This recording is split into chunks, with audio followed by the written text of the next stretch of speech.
I wasn't invited to Christmas dinner. It's just easier without you, my daughter-in-law whispered. So, I took back the mortgage payment. That night, I canceled the autopay. Let's see what's easier now. Through the frosted window of the kitchen door, laughter echoed and voices murmured. I paused, placing a hand on the wooden frame. There was no place for me inside the dinner. I watched from behind the glass as my daughter-in-law leaned in close to my son, their voices low. But I heard every word. If she dies before the 25th, do we still have to buy her a gift? The daughter-in-law asked so quietly, or so she thought. Don't joke like that, my son replied. I'm serious, she said, and I could feel her eyes on some invisible target. She's like a guilt ghost haunting our Christmas. It was Christmas Eve, December 24th, and I was 78 years old. I stepped from my bedroom, holding a tray of gingerbread cookies and a hand-embroidered tablecloth, symbols of decades of holidays past. I wore my red Christmas dress, faded at the seams, but still warm with memory. I took a breath and walked toward the kitchen, carrying love in every careful stitch and baked spice, only to freeze at the threshold. My heart sank, but I did not let a tear fall. I gripped the tray tighter. She smells like old paper and menthol rub, she continued. The scent of menthol lingered faintly in my scarf, the one Thomas used to ask for when his lungs ached. I had worn it tonight like armor, but now it just clung to me like the past they wished I would shed. I recognized the menthol scent on my scarves. Let her eat in the garage or the car wherever ghosts go. Her words stung. I pressed my back against the cool glass. Can you tell her to stop knitting crap no one wants? She added. At that, my son crossed his arms. He turned slightly and added, loud enough to carry even through the door. She acts like we owe her just because she signed a few papers. That's what family does, right? Given shut up. I felt the air tighten in my lungs. The tray slipped from my fingers and clattered onto a side table. Cookies scattered like silence across the polished wood. I should have cried. I should have begged. But there was nothing left to beg for. So I stood still, watching them. Watching the warmth in that room I helped build shrink, because I would not act small. I picked up the tray again, cold sugar clinging to my fingertips. I turned from the door and walked down the hallway. The stockings they hung by the fireplace still bore my name, embroidered with care. They had never bothered to remove them, or perhaps they did not dare. I carried the tray out of the house into the crisp night air, where the cold bit at my heart in ways no one inside could feel. I did not cry when I stepped into the car. I did not try to keep warm with those shattered memories. I closed the door softly, hiding behind the winter frost. I sat in the driver's seat and pulled out my little cell phone, one that never worked well indoors. I dialed the number I had memorized earlier. Hi, Maggie, I said, voice steady. It's me. I placed the phone between my ear and shoulder and let the Christmas lights inside my home flicker through the windshield. I watched them twinkling behind curtained windows. I had once strung those lights myself, twisting the cords around my fingers on nights I could not sleep. Eleanor, Maggie said soft but steady. It's Christmas Eve, I said, and they told me I'm a ghost in my own house. There was silence on the other end. She waited. I'm done, I said. I'm calling about that mortgage paperwork. I did not leave the car for a long time. I sat through the carols, played silently from inside the house. The laughter that refused to reach me. The warmth that evaporated when I wasn't seen. Eventually, I pulled the keys from the ignition. I gathered the cookies from the floor and wrapped the cloth one last time around the tray, folding it neatly.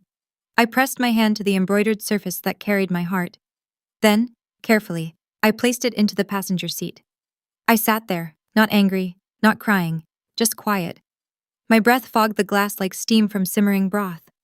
I watched until all trace of movement faded inside. Then I stepped out of the car and closed the door. With one slow step, I walked away. That was the night my holiday ended and my reckoning began. I was not always the ghost in their house. Once I was the woman who held the flashlight steady while my husband fixed the leaky sink at midnight. I was the woman who taught high school students about compound interest and the dangers of predatory loans. I was the one they called Mrs. Reed with respect, sharp pencil in one hand, coffee in the other. Then came the cancer. My husband Thomas had always been stronger than he looked. The kind of man who carried 2 bags of groceries in one hand and our son in the other. But cancer does not care how kind you are or how much you have left to build. It takes, and it takes, and it leaves you smaller. I took an early retirement the week we got the diagnosis, sold the boat we never used, canceled the remodel we had saved for. I moved my desk out of the classroom and my chair next to his hospital bed. By the time he passed, our son was already in his first job, newly engaged, bright-eyed and building, remembering a centimeter. I still remember the day he came to me and said, "Mom, we found the perfect house, but the bank says the rates are too high." I looked at the paperwork. They had been offered a balloon rate loan. It would have crushed them within 5 years. I had taught my son how to read amortization charts, taught him what compound interest could do to a young family, and still he came to me unaware. I did not scold him. I quietly erased their mistake and wrote their future in my own name. I sat at the kitchen table and quietly took out my old pension binder. I called in the last of the favors from my credit union, and I wrote a check. I did not want thanks. I asked for one thing only. "You'll take care of her until the end." I told them that's all she asks, a place to belong. I never put it in writing. It felt wrong to make family sign a contract just to love you back. I assumed love was the contract. They moved in bright with dreams. The house echoed with paint cans and Pinterest ideas and laughter. I visited once a week, then once a month. When my knees began to falter, they offered, not asked, for me to move in. "It'll be good for all of us," my daughter-in-law had said, smiling. Built-in babysitter, built-in love. For the first 2 years, I cooked every dinner. I folded every sock. I taught my grandson to read, to tie his shoes, to say please and thank you. They used to thank me. Used to say, "We don't know how we'd manage without you." But slowly, gratitude grew quiet. It became routine. Then routine became invisible. I stopped getting called to dinner until it was already on the table. Then, not until after they had eaten. The baby outgrew his naps and me. My daughter-in-law began calling me her when talking to others, as in her room's the one with the old books. She likes things a certain way. She once whispered to a friend on speakerphone, "It's like living with a calendar from the 60s. You feel guilty throwing it out, but it does not match anything anymore." I pretended not to hear. The table I had bought was too crowded now. The blanket I knit was stored in the garage. My rocking chair was moved to make room for a high chair I had assembled myself. They said I was lucky to have a place to live rent-free. I reminded them gently that this house was made possible because of me. Right. But that was a long time ago. My daughter-in-law said one day, folding laundry, "We pay the mortgage now. You live here." The words stuck like dust in my throat. I had not paid the mortgage directly. No, but I was the one who locked in their fixed rate. I was the one who put up collateral. I was the one who negotiated down their interest with the lender who used to be my student. Still, I said nothing because mothers do not itemize love. We give and hope the memory holds. It did not hold. One Christmas, I found my knitting needles in the trash along with a plate I had hand-painted for their wedding. They said they were decluttering. I said nothing. I became careful, too careful, asking if I could enter rooms in my own house, knocking before opening the fridge, bringing in my own groceries so I would not ruin the meal plan. The worst part was that I began to believe them, that I was in the way, that my value was tied to how quiet I could be. And so I shrank. A woman who once ran a classroom of 28 teenagers and balanced investment portfolios, shrinking into the corners of her own home until Christmas Eve when I heard the words behind the glass. That was the moment it all turned. Not because I was angry, but because I remembered something they forgot. That house was never a gift. It was a responsibility, and they had broken it. It was the kind of silence that feels loud. I was in my room wrapping the last of the small gifts I had made by hand. Lavender sachets for the closets, homemade jam from the prickly pears out back. I had tied the bows just so, folded each tag with careful handwriting, and then I heard her voice, not yelling, not even bitter, just light, careless. I stepped into the hallway, drawn by the hum of something familiar, her laugh, her phone voice. The door to the kitchen was open just a crack enough to see the ring light, the phone propped on a stand, her eyes looking straight into the camera. She was live streaming.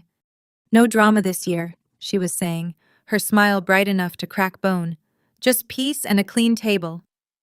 She turned slightly, and I saw my son in the background pouring wine. The chat buzzed on the screen. Someone asked, "Where's your M?" She leaned in and said it like it was a joke she had told too many times. We finally decluttered. Laughter in the background. Her sister maybe, or a neighbor. I could not tell anymore. I did not mean to overhear. I had only come down because Maya, the girl next door, had tapped lightly on my window. "They're live," she whispered. "I thought you'd want to know." She slipped away before I could thank her. Then she dropped her voice to a whisper, still smiling, still facing the camera. I wasn't invited to Christmas dinner, she said, mimicking my voice with a mock frown, then shrugging. It's just easier without her. My son chuckled from off-screen. Didn't argue, didn't defend, just lifted his glass. She's like a coat you outgrow, she added, slicing open another present. Doesn't mean you hate it, just means it doesn't fit anymore. And then the final blow. She's just guilt in human form. The chat flooded with laughing emojis. I did not stay to hear more. I backed away slowly, careful not to let the floor creak. My hands were shaking, but not from age. I returned to my room and closed the door quietly behind me. That night, I did not sit at the table. I did not argue. I did not knock. I took the sandwich I had packed for lunch the day before, white bread, a slice of turkey, no mustard, and I stepped out into the cold. The driveway was still wet from a rare Arizona drizzle. I opened the car door and climbed in. No keys, no engine, just silence. The kind of silence that is not lonely, but clarifying. I ate the sandwich slowly, chewed every bite, watched the windows of the house flicker with Christmas lights and movement. I had taught them so much. I had taught my son to tie his shoes, to use the stovetop, to read the fine print, but I had not taught him how to remember who got him there. I took out my old notebook, the one I used to budget every cent when Thomas got sick, the one I used to scribble lesson plans in the margins, and I wrote 3 lines. Christmas cannled, debt due, Eleanor rising. No exclamation points, no tears, just truth. They had built this house on the foundation of my sacrifice. And now they were dancing on the beams like it would never splinter.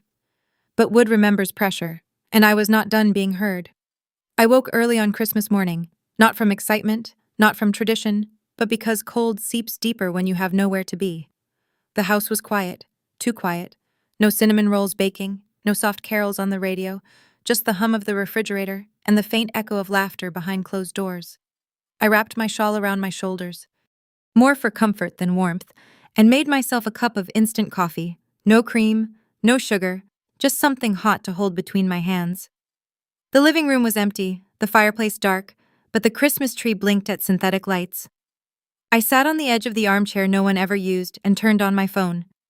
They had posted the live stream. I pressed play. The video opened with my daughter-in-law's smiling face framed by a ring light. She had dressed the part. Red lipstick, a sequined sweater that read "Slee," and earrings shaped like tiny candy canes. Behind her, the house glowed, warm, cozy. The dining table was beautifully set. Pine garland ran down the middle. Matching plates, wine glasses, silver cutlery. No drama this year, she said, beaming into the camera. Just peace and a clean table. A comment popped up on the screen.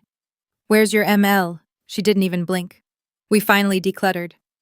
The room behind her burst into laughter. My son, still in his pajamas, toasted a glass of champagne. Someone clinked a fork against a plate.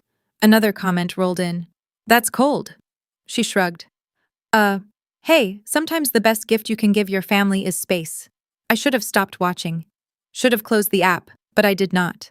The camera tilted slightly, showing the living room floor. Gifts piled high, torn wrapping paper scattered like fallen snow. And then I saw it. A small box wrapped in silver paper with a blue ribbon. My ribbon. I always used blue for the boys, silver for the girls, and I knew that paper I had saved it from last year, tucked in the back of my closet. One of the grandkids held up the tag from Grandma. My heart fluttered. They had kept it. But then came her voice again, sweet and sharp as ever. Oh, that she thinks this is love. She plucked the box from the child's hands and held it up to the camera. This is guilt in a box. The child looked confused. The room laughed. She's been giving these pity gifts for years. Handmade junk, jam from God knows what, socks no one wears. We just smile, say thanks, and toss it before New Year's. My son didn't say a word, just poured more champagne. I put the phone down, not slammed, not dropped, just placed it on the side table like it had grown too heavy. I had saved for months for that jam. Picked the fruit with sunburnt arms, boiled and stirred until my fingers blistered. I had bought yarn with coupons. Stayed up late to finish every stitch, not because I had to, but because I wanted them to feel remembered, to know I still saw them, even when they stopped seeing me, and they called it guilt. They had taken my presents and twisted it into punishment. They had taken my gifts and turned them into trash. I walked to my room, pulled open the top drawer of my desk, and reached for the folder with the mortgage documents, the co-sign papers, the autopay confirmations. I had not needed recognition. I had never asked for praise, but I had earned respect. And that morning, with a bitter taste of cheap coffee in my mouth and the echo of laughter that was not meant for me ringing in my ears, I knew exactly what had to come next. No drama, fine. But there would be consequences, and this time they would not be wrapped in silver and blue. The day after Christmas, I folded away the embroidered table runner I had made 5 years ago, the one no one took out this year, and placed it gently back in the cedar box where I kept everything no one wanted. Then I opened the folder.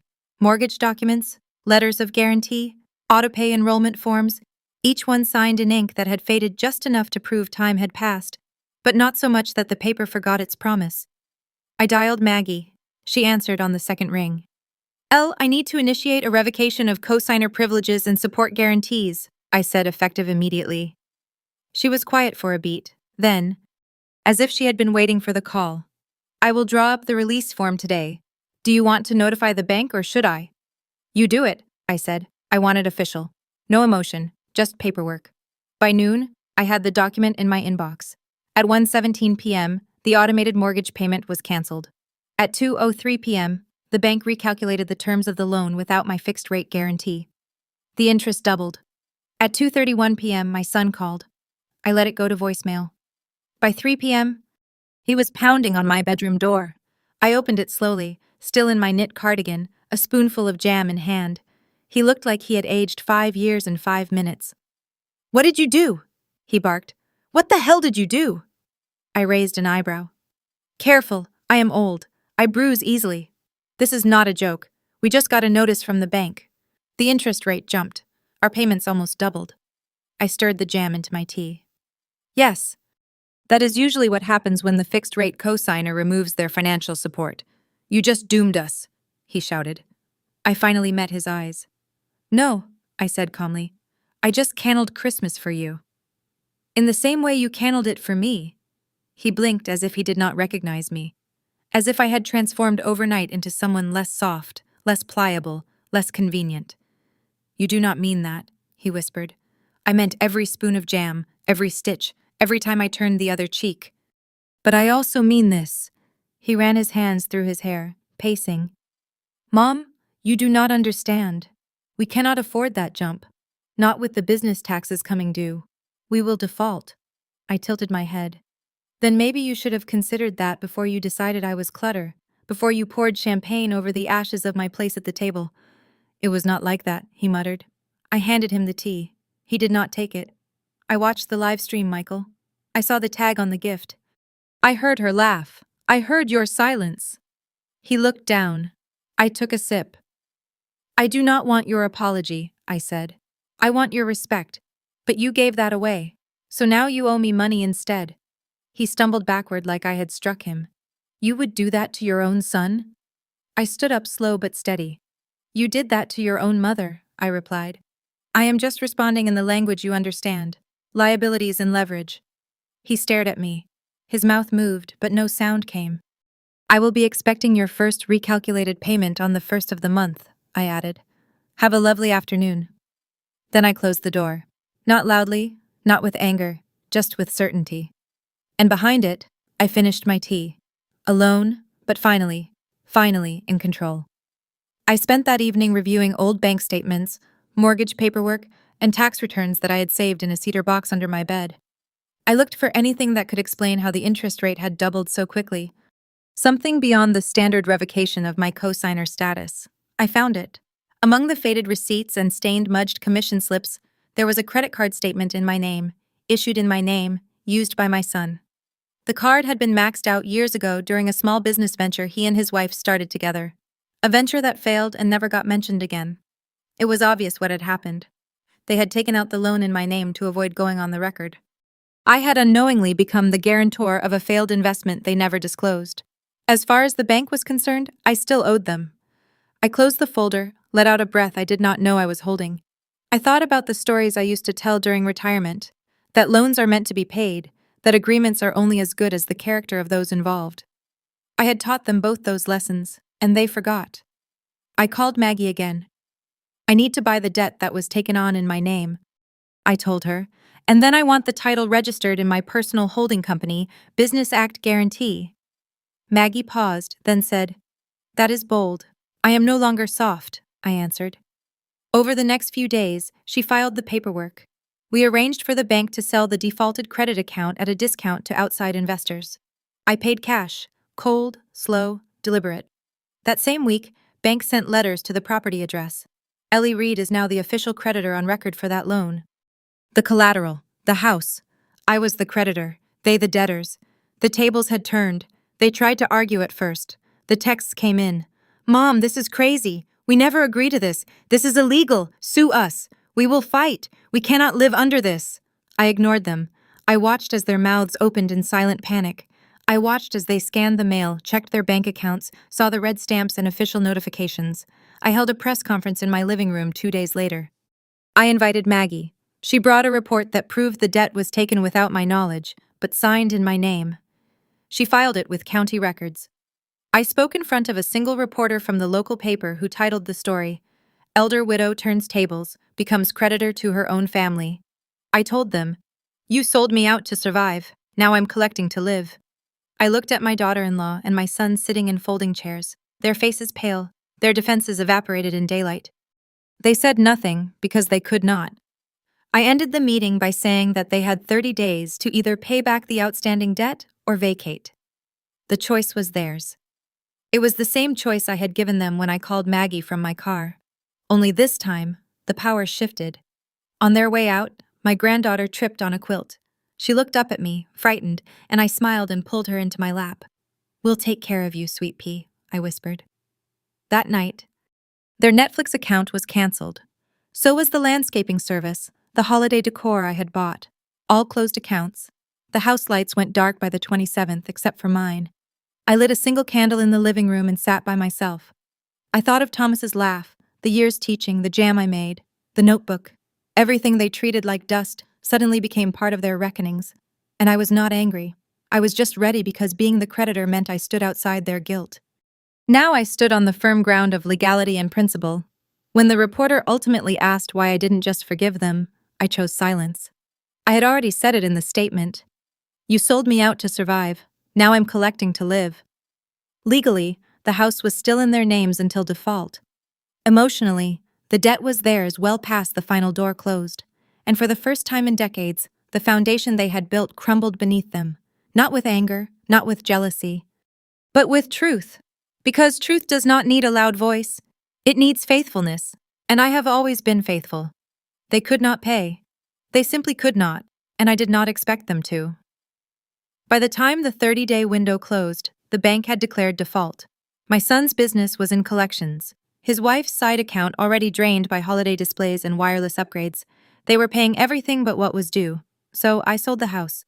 I did not list it privately or quietly. I entrusted it to an organization I believed in, Transitional Housing for Abandoned Elders, a nonprofit that offers short-term rent-free apartments during the holidays for seniors who have been estranged from their families. I called the executive director, explained the situation, and they accepted the deed transfer with tears in their eyes. This was never about profit, it was about principle. On the morning of January 2nd, the coldest day Arizona had seen in years, I walked to the house for the final time. I unlocked the door and flicked on the lights so the new caretakers could inspect. I placed the old dining chair, my favorite spot by the oak window, back in its place. Then I walked through every room where I had cooked, laughed, cried, and waited.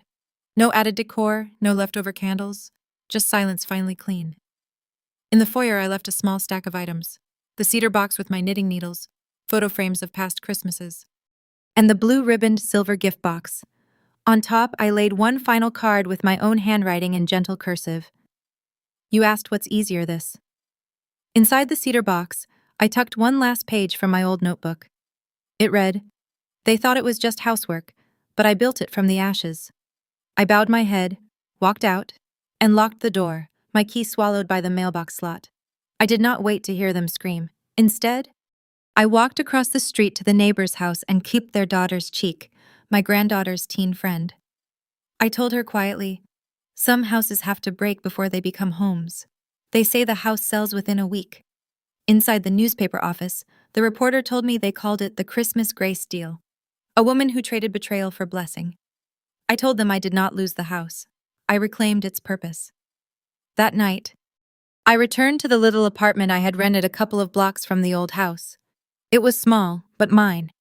I still had my cedar box, my pocket notebook, and most importantly, a future I could build again.